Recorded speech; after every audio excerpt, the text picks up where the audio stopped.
आवाज़ की दुनिया के दोस्तों, कल जब अख्तर को रमेश कलकत्ता से जो चला, वो चलने के बाद में जब अख्तर इससे मिला होटल में, तब तक की उसने सारी घटनाएं उसको बताई और अख्तर बड़े गौर से उसकी बातें सुन रहा था। सुनने के बाद में रमेश ने कहा कि देखो यही चीज़ हुई है। तो उस समय अख्तर ने उसे गौर से देखा, देख के कहा कि रमेश, इस जगह तुम जो चीज़ें बता रहे हो उसमें कुछ चीज़ें मिसिंग है। रमेश ने कहा कि अख्तर, इसमें मिसिंग तो मुझे कुछ नज़र नहीं आ रही है। बोला मैं तुम्हें बताता हूँ, सुनो। पहला, जब तुम हावड़ा से चलने के बाद में जिस टी स्टॉल पे तुम पहुँचे, उसके मालिक से जब तुमने पूछा कि ट्रेन कितने नंबर प्लेटफॉर्म पे आएगी, उस समय मालिक ने कहा कि ये जो लड़का है मेरे यहाँ पे कार्तिक, वो चाय देता है, उसे मालूम है कि किस प्लेटफॉर्म पे ये गाड़ी आएगी। और कार्तिक ने बताया था कि साहब ये गाड़ी 4 नंबर पे आएगी। वो लड़का कौन था? और दूसरी बात, जब तुम प्लेटफॉर्म नंबर 4 के अंदर जब पहुँचे, वहाँ पर जब तुमने पूछा कि एसी टूटार कहाँ लगे, तो उसने एक शख्स ने तुम्हें बताया कि वो पेड़ के नीचे वहाँ पे आप खड़े हो जाइए, वहाँ पे एसी टूटार लगता है। वो शख्स कौन था? तीसरी बात, जब तुम वहाँ बैठे थे, वहाँ पर जो लड़की आई,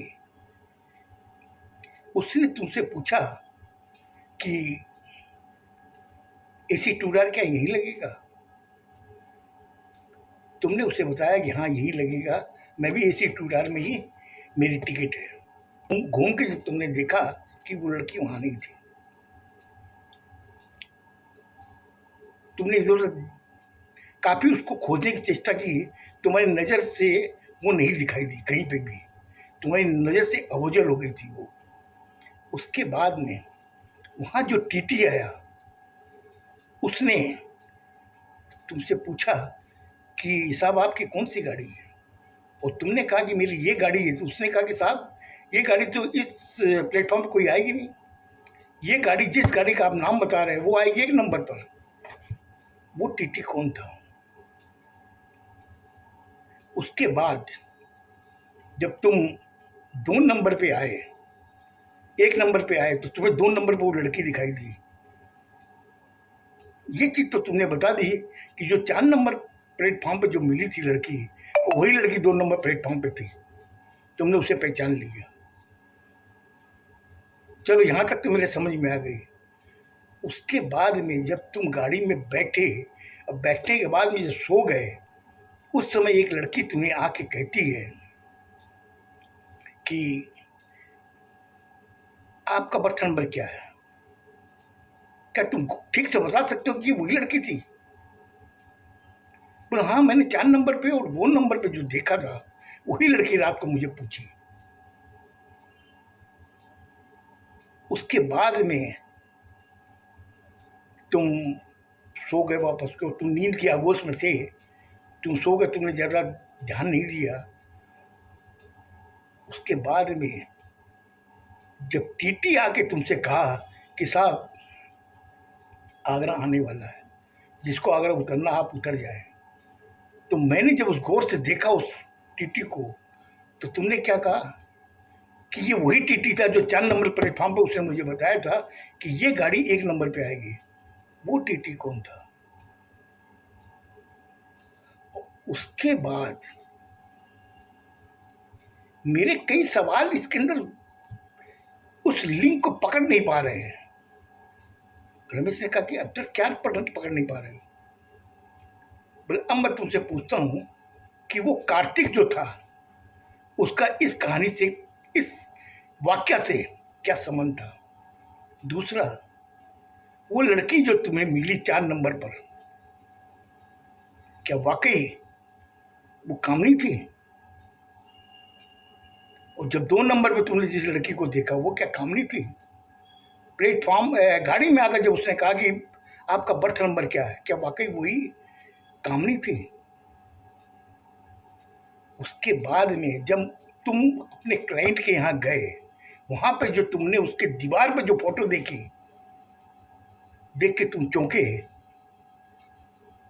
क्योंकि तुम्हें उस होटल में वो लड़की सपने में आई थी। उसके बाद में साक्षात तुम्हारे सामने सोफे पे बैठी थी। क्या वाकई वो कामनी थी?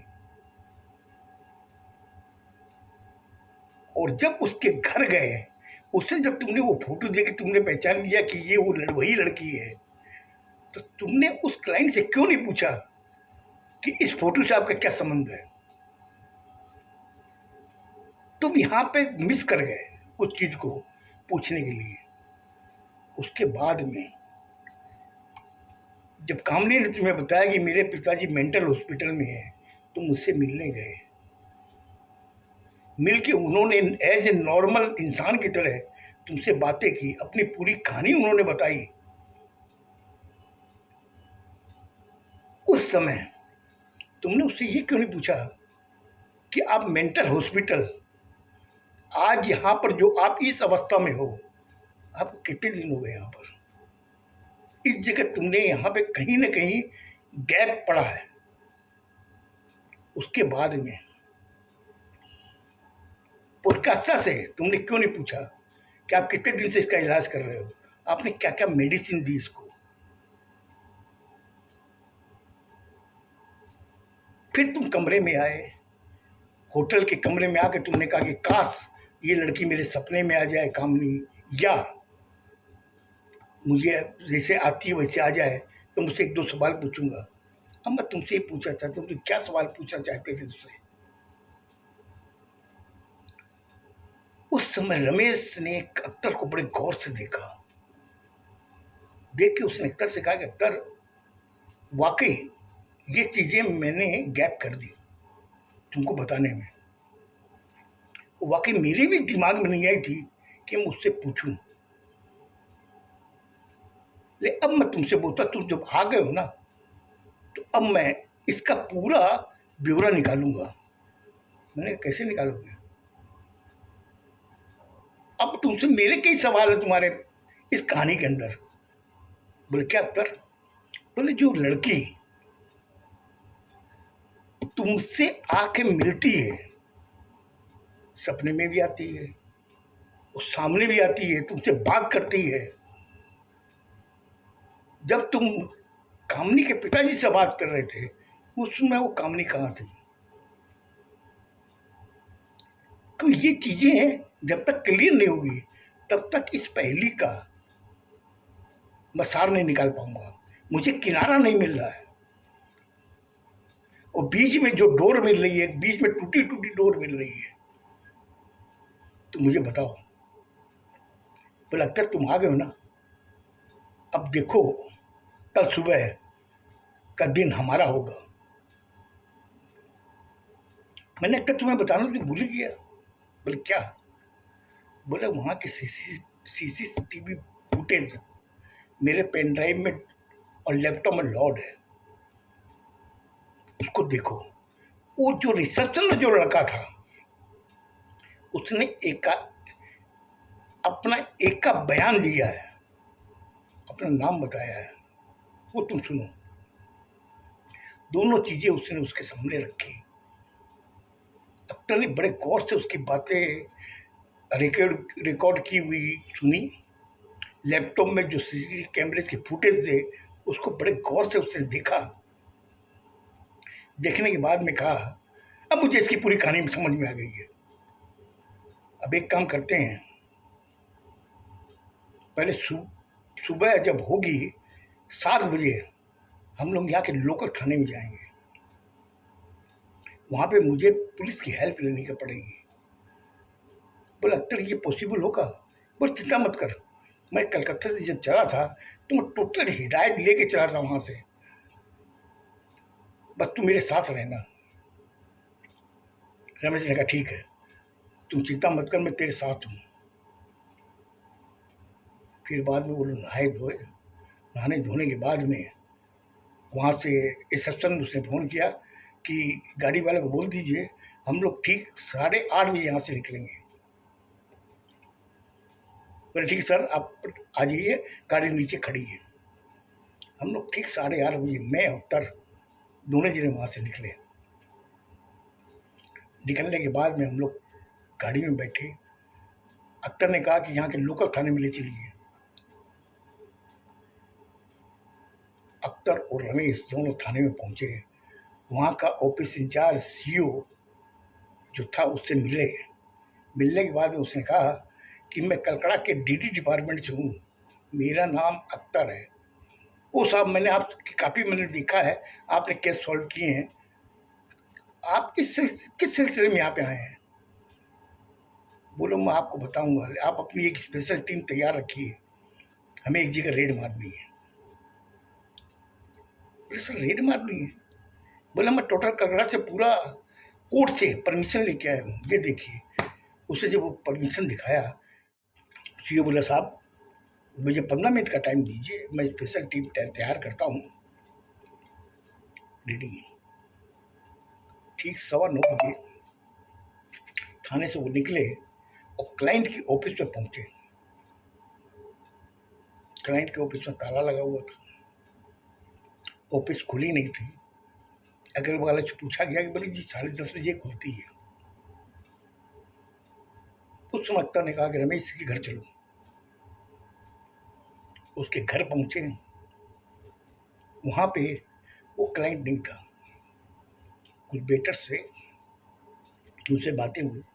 उन्होंने कहा कि रात से ही मालिक नहीं आए हैं। बैठने के बाद में रमेश से कहा कि यही फोटो है ना? उसने गौर से देखा, बोला अख्तर यही फोटो है। बेटर को कहा कि सुनिए, उसने वहाँ के जो बेटर थे वो कुछ नहीं कर पा रहे थे। उसने कहा कि दीवार की फोटो उतारिए। फोटो को उतारी गई।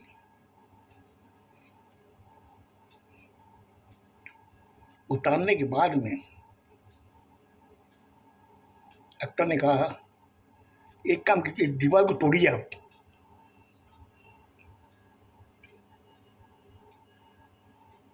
दीवार को लोगों को बुलाया गया, बुला के उसको दीवार को तोड़ी गई। अंदर में एक 8x10 का रूम था। उस रूम के अंदर एक ताबूत था। रमेश ने और अख्तर ने जब वो ताबूत देखा, बोले इसको खोलो। ताबूत में कील लगी हुई थी, उसको खोला गया तो अंदर देखा कि वहां पर वो क्लाइंट की डेड बॉडी थी। इधर में रमेश से देखा, वो भुचक्का हो गया। उसे ये कैसे हो सकता है? मैं जिससे डील्स फाइनल किया है उसकी डेड बॉडी है। अख्तर ने कहा रुको, अभी और कई राज खुलेंगे अभी। उसने कहा कि इस कमरे का दरवाजा कहाँ है? देखा कि दाहिनी तरफ उसका दरवाजा था। दरवाजे को उसने खोला, अंदर चिटकी बंद थी। खोला तो देखा उस साइड में एक और कमरा था। उस कमरे में अंदर घुसे, देखा वहां दूसरा ताबूत था।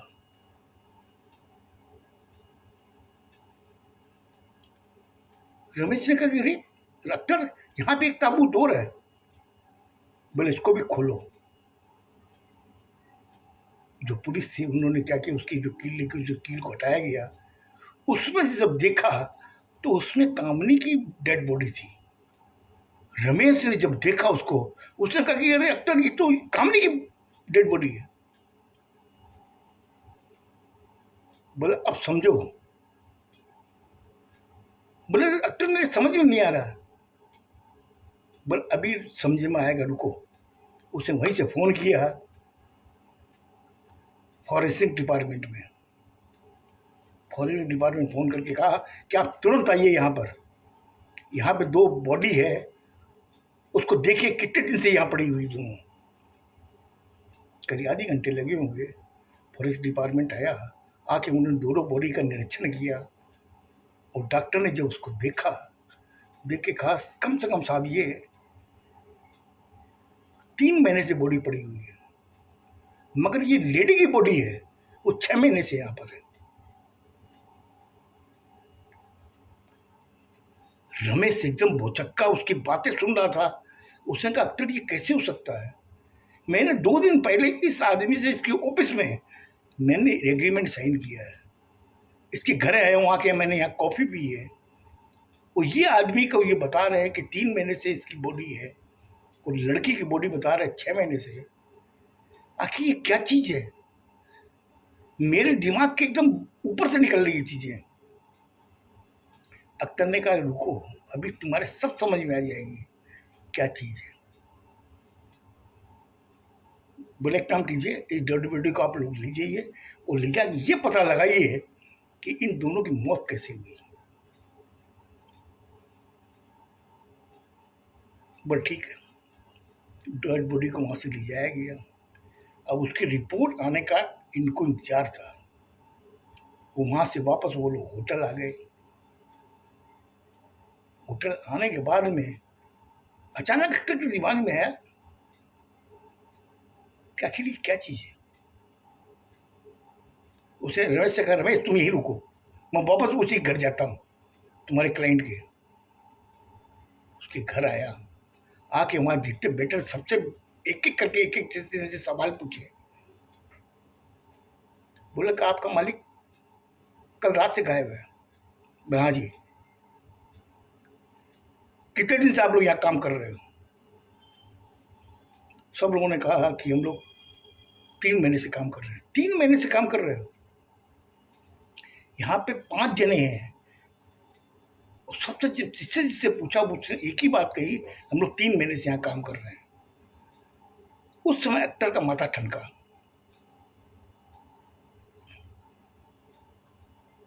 उसने कहा ठीक है, तुम लोग अपने लिखित पे स्टेटमेंट दीजिए, तुम 3 महीने से यहाँ काम कर रहे हो और यहाँ पे किसी को आता जाता तुमने देखा है? बोले नहीं, ऐसा तो हम लोगों ने नहीं देखा कभी भी। खाली मालिक आते थे शाम को, सुबह निकलते थे शाम को आते थे, और घर में और कोई शख्स बोला नहीं साहब और कोई नहीं रहता है, खाली मालिक रहते हैं। इतने बड़े मकान में खाली मालिक रहता है? बोला हाँ साहब खाली मालिक रहते हैं। सब लिखो इसके अंदर। 5 का स्टेटमेंट उससे रिटर्न में लिए, लेके अपने पॉकेट में डाले। उसने कहा ठीक है, अगर जरूरत पड़ी तो तुम लोगों को मैं बुलाऊंगा थाने में। हाँ साहब ठीक है, हाथ जोड़ कर उन्होंने कहा आप जब भी बोलेंगे हम लोग हाजिर हो जाएंगे। लेकिन अगल बगल वालों को ध्यान रखना, किसी को पता नहीं चलना चाहिए कि यहाँ पे ये सब क्या हुआ है। मैं नहीं साहब हम लोग किसी को नहीं बताएंगे। वहाँ से निकला सीधा होटल आ गया। आने के बाद में अख्तर ने कहा कि रमेश आज का दिन तो हम लोगों का पूरा वेस्ट हो गया। कल मैं तुम्हारे उस कामनी के बाप से मिलना चाहता हूँ। बोला हाँ चलिए, कल सुबह हम लोग चलेंगे। वहाँ पे डॉक्टर पुरकास्ता हैं, वही उसका ट्रीटमेंट कर रहे हैं। और जो आदमी मुझे स्टेटमेंट दिया वो रिसेप्शन में रहता है, मैं उसको फ़ोन कर देता हूँ तो पूरी व्यवस्था करके रखेगा। बट कोई ज़रूरत नहीं है, हम लोग सीधे पहुँचेंगे कल वहाँ पर। मुझे लगता है कि मेंटल हॉस्पिटल 24 आवर्स खुला रहता है, तो हम लोग कल जाके उससे मिलेंगे और पुरकास्ता से मिलेंगे और तुम्हारे कामनी के पापा से भी मिलेंगे। बोले ठीक है। अब दोनों जने बैठ के आपस में बातें करने लगे और अख्तर वो टोटल चीज़ों को वो कैलकुलेशन कर रहा था, कड़ी जोड़ रहा था। और कब उनको नींद आ गई, कब जब सुबह हुआ तो अख्तर ने कहा रमेश आज ये पहली मैं सुलझा दूंगा। तुमने जो कहा था ना, एक अधूरी इच्छा है उसको पूरा करना है, उसकी वो अधूरी इच्छा भी आज पूरी होगी। तुम चिंता मत कर, जल्दी नाश्ता कर लो, हम लोगों को वहाँ चलना है मेंटल हॉस्पिटल।